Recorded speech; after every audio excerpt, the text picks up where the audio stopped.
The next talk in our session is Joe Atherton from King's College. Joe did a PhD in psychiatry, it says in his bio, at King's College working in the neurobiology of Alzheimer's disease with Wendy Noble. And he was then followed that with a postdoc in Carolyn Moore's group at Birkbeck, working on microtubules and microtubule binding proteins. And he's now building his lab. He's a lecturer at King's, and amongst other things, is interested in the mechanism of kinesin regulation. And so, Joe, if we can share your screen. All right. Hi, you ready? Yeah. Okay. All right. Okay, can everyone hear me? I hope so. Right, so firstly, I'd like to thank the organisers for inviting me to share my work here today.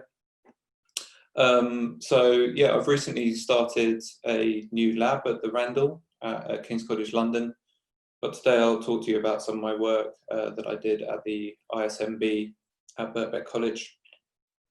I've been looking at a protein called, an interesting protein called kinesin binding protein. Structurally, and I'd like to talk to you about some of the challenges and opportunities that have arisen from its interactions with surfaces during sample preparation. So first, a little bit about kinesin motor proteins. So kinesins are a large family of microtubule-based motor proteins. And kinesin family members have diverse functions, including intracellular cargo transport, organization of microtubules, and they can also regulate microtubule dynamics. So kinesins have an organization, and they're usually organized as dimers, and they have motor domains where the ATPase drives conformational changes, and this is also the microtubule binding domain, and this generates force and motility. In contrast, they have the tail and light chains mediate cargo binding, whilst the stalk mediates dimerization and higher oligomerization. And kinesin behavior is orchestrated in time and space by a number of regulatory mechanisms. And these include post-translational modifications of both the microtubule track and kinesin, deposition of microtubule associated proteins on the microtubule track, cargo binding to the tail and light chains, and it's really post-translational modification and cargo binding that can release these auto-inhibited compact conformations of kinesins. And kinesins are also modulated by the binding of various regulatory proteins to kinesins. And one of these regulatory proteins is known as kinesin binding protein. And kinesin binding protein is a 72 kilodalton protein with 4 predicted TPR repeats. And it's an important kinesin regulator in mitotic progression, neuronal differentiation and growth cone pathfinding, and also neuronal cargo transport. And you can see here in a RAB3 cargo transport assay under control of kinesin 3 that if you knock down KBP, you get overtransport effects, whereas if you overexpress KBP, you get undertransport effects. And it's interesting that nonsense mutations in KBP cause Goldberg-Spritzen syndrome that's characterized, amongst other things, by abnormal brain development. And the KBP gene is also associated with neuroblastoma. Now, KBP binds to a subset of kinesins via their motor domains. So it binds to kinesins such as kinesin 3, 8, 12, and 2 members, but not a number of other kinesins. And KBP inhibits the microtubule track attachment of these kinesins, and it also shortens the run lengths of these kinesins along microtubules.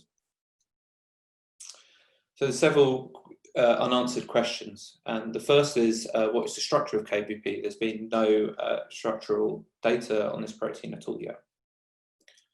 And we also wanted to know how KBP binds to kinesin motor domains, how it inhibits the attachment of these kinesins to microtubules, and how it selects specific kinesin family members and not others. Now, our collaborators previously tried to solve KBP and KBP kinesin complexes via crystallography, but these came up against some challenges, so they sent the protein to us with the idea that we could move to cryo-EM. So KBP was expressed and purified via quite standard techniques, including IMAC and size exclusion chromatography. And then the protein was added to EM grids and data collected on a Titan Cryos with a K2 and an NG filter. And we decided to use a Volta faceplate, considering this protein is relatively small, only 72 kilodaltons. And we picked particles from these data sets in GAutoMatch and EMEN2's neural network picker, and then processed the data in Reliant 3 and CryoSpark 2. So the first method of sample preparation we tried was preparing the protein on standard C-flat 2-2 Holy grids, and this meant that the protein was in unsupported ice. And you can see already that the protein bunches up quite a lot towards the edge of the carbon holes. And when we processed the particles from this data, we got 2D classes that looked a little bit like this. So you have these small shell-like 2D classes. And then when we created a de novo reference and 3D refined to this, we got a structure that looked a little bit like this. And further 3D classification gave only this structure and no other species. And this structure was about 9 nanometers long.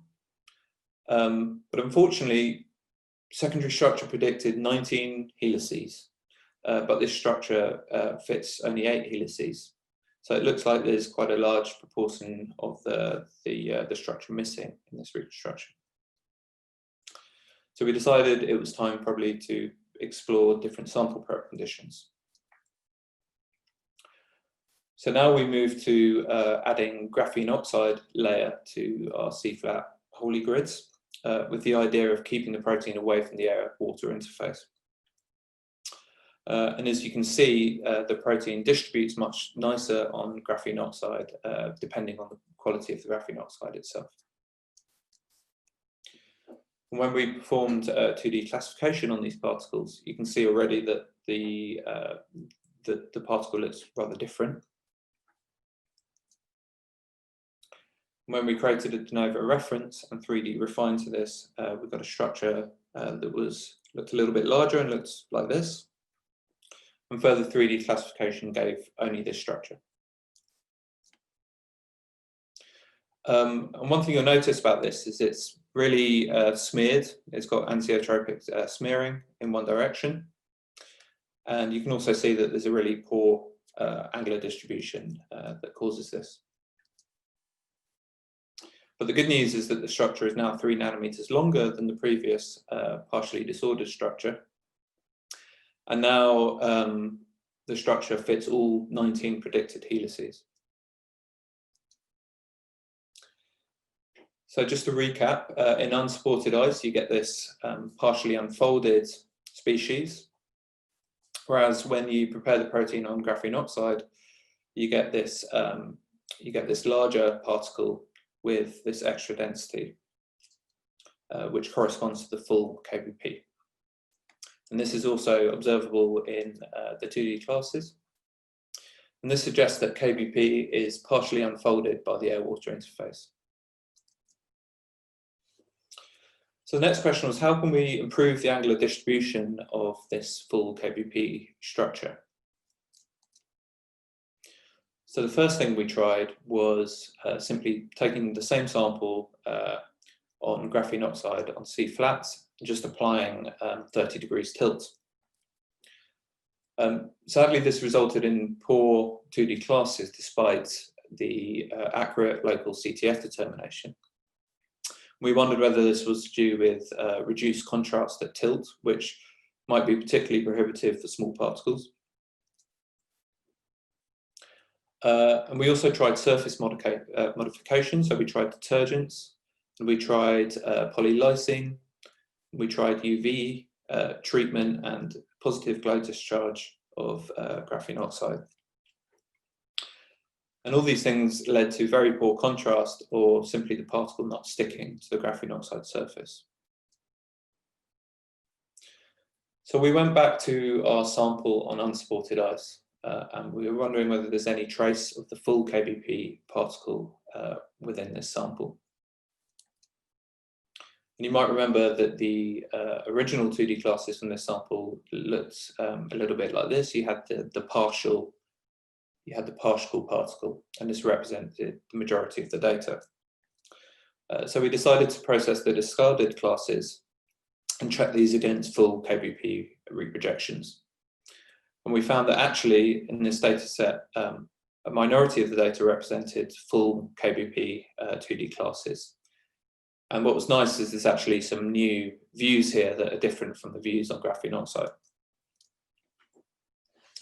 So then we took a brute force approach where we combined the full KBP particles from a number of unsupported ice data sets and mixed these with the particles from the graphene oxide data set to give different views.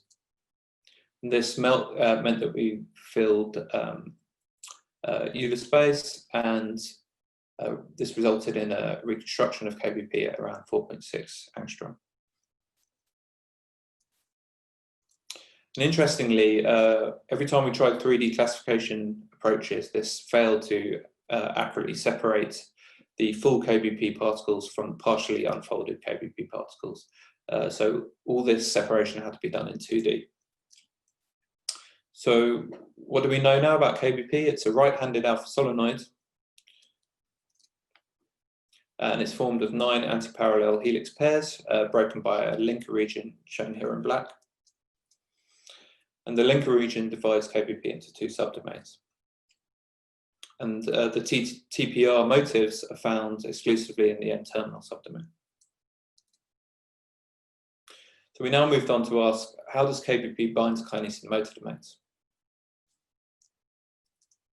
And for this, we needed the structure of a KBP kinesin complex. So we purified a complex of KBP with a his-tagged kinesin 3 motor domain that we had hang around in the fridge via IMAC. And this gave us a complex of around 120 kilodaltons. Now, preparation of this, as before on graphene oxide coated wholly carbon grids, gave a lot of aggregation. So we tried preparing on graphene oxide coated wholly gold grids instead, and after doing this, the sample was actually fine. So we thought perhaps aggregates form on the carbon and wash into the holes. So we went to data collection with this sample, again with the Titan Cryo K2 and an energy filter, but this time without a volta phase plate, because we thought 120 kilodalton was probably big enough. So 2D classification of this sample showed KBP bound to a kinesin sized motor domain density. But unfortunately, the decent 2D classes are rather similar views.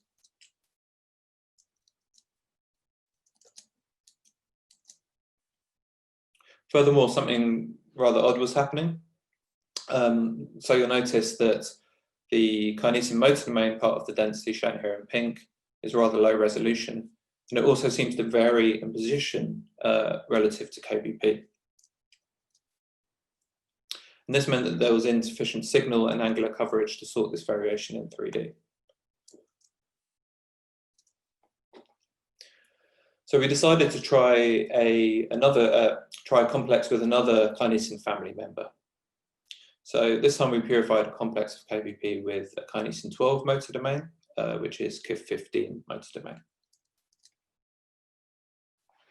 And we prepared the sample in the same way on gold coated with graphene oxide and collected data in the same way. And this time, 2D classification revealed multiple views of the KIF15 motor domain KBP complex. And what's really nice is that the KIF15 motor domain density is now, it seems to be a similar resolution to KBP, and you can see secondary structure. And it does not vary in position relative to KBP as it did in the KIF1A motor domain case. So we took these 2D classes and managed to get a 3D reconstruction of the motor domain bound to KBP at around 6.9 angstrom resolution. And using this structure, we could show that KBP binds to KIF15's motor domain via both its subdomains, including TPR-containing helices at the concave surface, and also loops at the rim of the alpha solenoid.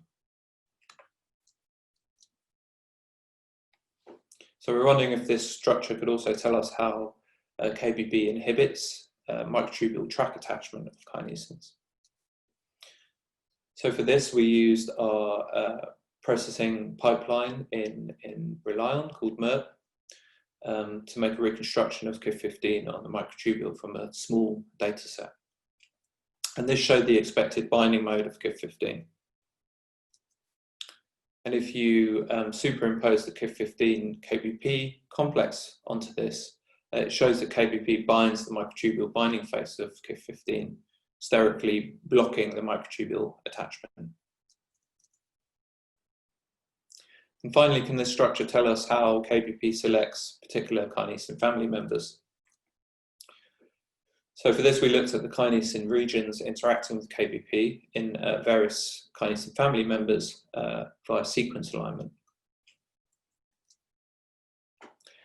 And these regions are conserved in only kinesins that bind to KBP, here shown in the green section. But kinesins that do not bind to KBP lose these motifs. And we hypothesized that this might be the basis of kinesin family member selectivity. So in conclusion, the air-water interface partially denatures KBP, and it also partially denatures KBP when you're trying to make a complex of kinesin and KBP, so that the complex falls apart. A graphene oxide substrate is helpful to keep KBP away from the air-water interface. But a graphene oxide substrate, in some cases, also causes problems with preferential orientation. And we learned that KBP is a right-handed alpha solenoid protein, and it recognizes and obscures the microtubule binding surface of selected kinesins. So now for the future, we would like to revisit the KBP KIF1A motor domain complex. And if you remember, this complex showed this odd flexibility of the motor domain relative to KBP. And we were wondering whether the difference between KIF1A motor domain KBP complexes and KIF15 motor domain KBP complexes was a sample prep artifact or actually physiological reality reflecting their different functions. And biochemical evidence from our collaborator, Jessica Hummel at Utrecht University, actually suggests that KIF15 motor domain and KIF1A motor domain bind KBP in very similar ways, suggesting that actually this is a sample prep artifact. So we know that KIF1A KBP complexes partially denature and dissociate in unsupported ice. And we also know that these complexes have preferential orientation and relative flexibility on graphene oxide. So we think the next thing to do is to try the chameleon block-free vitrification system from SPT LabTech with the idea of freezing the complexes before they reach the air-water interface, which means we wouldn't need to use graphene oxide. And hopefully this could give random orientations too. Okay, and that's it. So I'd just like to thank everyone at the ISMB, Birkbeck College, and also everyone at my new place of work at the Randall Institute at King's College London. I'd like to thank Natasha at Birkbeck and everyone at EBIT for helping me with data collection on the Titus prices. And I'd like to thank collaborators at Utrecht University and the Paul Scherrer Institute, and also the Medical Research Council for funding. Okay, and I welcome any questions. Thank you. Thanks, Joe. It's a great talk. Thanks. There are lots of questions, so we'll try and get through some of them. So, first off about graphene oxide. So, did you make your own, or are those commercial grids?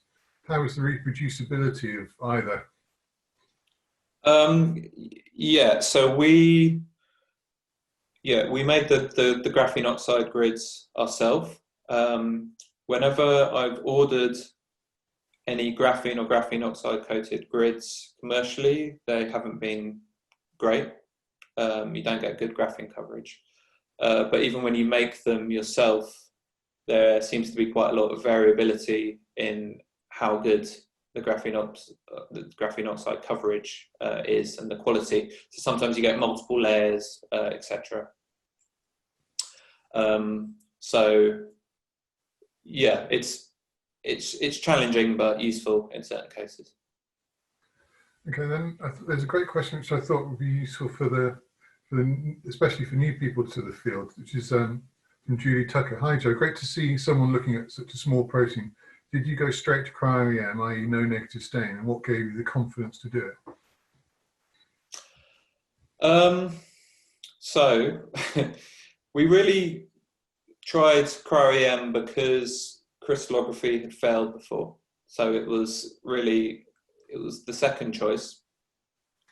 But now we kind of have some idea of why crystallography might fail. So it has lots of long disordered loops that might have been interfering with crystallization.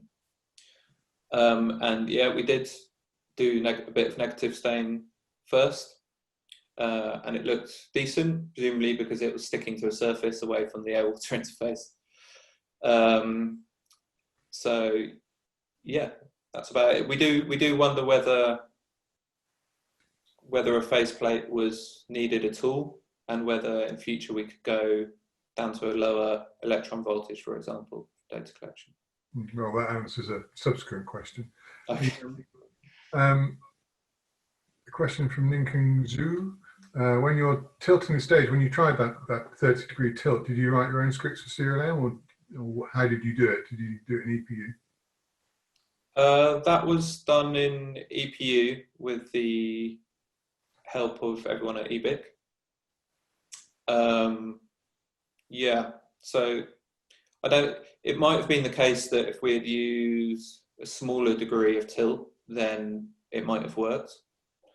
But yeah, it seemed that for some reason tilting, I think it's because it reduces the contrast, and this is really problematic for such a small protein. Yeah. And related to the problems with views, did you try to filter out the particles? Did you try and limit the number of particles in any one in your over-represented angles to deal with that anisotropic resolution, to actually throw away some of your good data? Yeah, we tried that, but you know, we only had a certain amount of data, and it really, yeah, it didn't really seem to improve things much. Once we had got those extra views, that was the key thing. So I'm going to insert my own biological question here. There may not be an answer to this. So why does kinesin need a binding protein to mask its motor head? Because for myosins, don't the tails wrap around and auto inhibit those? Is there something different about the usage scenarios?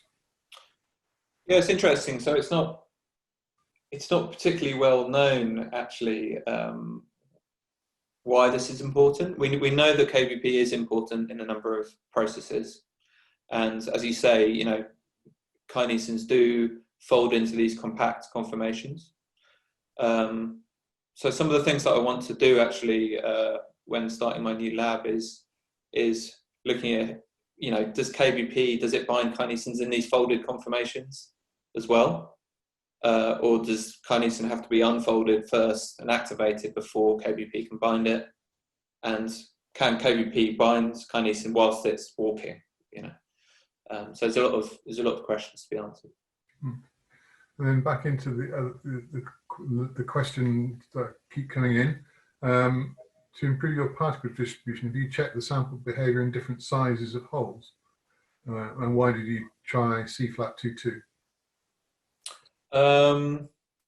Yeah, we have tried, I think I tried 1 micron holes and 4 micron holes with carbon. This didn't change things much. With the complexes, carbon caused this aggregation for some reason. Seems to be more reactive with carbon than with gold surfaces, even when it's covered in graphene oxide, which was quite odd. But yeah, we haven't really tried anything else. We tried double application of the sample as well, and it didn't really change things very much. Okay, then there are a set of questions about WYSI image processing. So did you do anything exotic? So did you try multi-body refinement of the two portion, you know, the 2 parts of your map? Did you try focus classification, and how did you get on with those approaches? Yeah, so when I saw the flexibility of the kinesin relative to KBP, I thought, you know, this is a classic opportunity to use, you know, multi-body refinement approaches and things like that. It seems that it's just too small for those approaches to work. So, you know, the kinesin motor domain is only sort of 40 kilodaltons, and this should just seem that in 3D, we couldn't sort those conformations out very well. Okay, and then I think probably the last question that's here. So KBP looks like KLC1, which I assume is kinesin light chain 1 in structure. The question says, do you think this can be in relation with the selection of kinesin families? I'm not sure I understand the second part, but perhaps you could comment on the similarity between the light chain and binding protein structures. Yeah, so you're right. They're both TPR containing alpha solenoids, and they're both interesting in the way that they bind. They seem to bind motifs of kinesin in the sort of concave groove. Of course, one difference is that light chains bind to the other end of kinesin, and this binds to the motor domains of kinesin. But yeah, the similarities are quite intriguing, and the way that they select certain kinesins are also intriguing. So yeah. Okay, we got time. We got 1 minute for one thing. So, did you try anything exotic in terms of solvent additives, surfactants, detergents? Did anything like that have a positive effect on particle distribution? So we tried some detergents, and the contrast was really low. It's very small. I think this is the thing. I think a lot of the approaches that you could use for bigger particles become problematic when you've got something so small. So yeah, just not enough contrast in that situation. Okay, I think we'll leave it there, Joe. Thanks very much. There are questions in the Q&A that you can have a look at afterwards. Cheers. Okay, thanks very much. Thank you.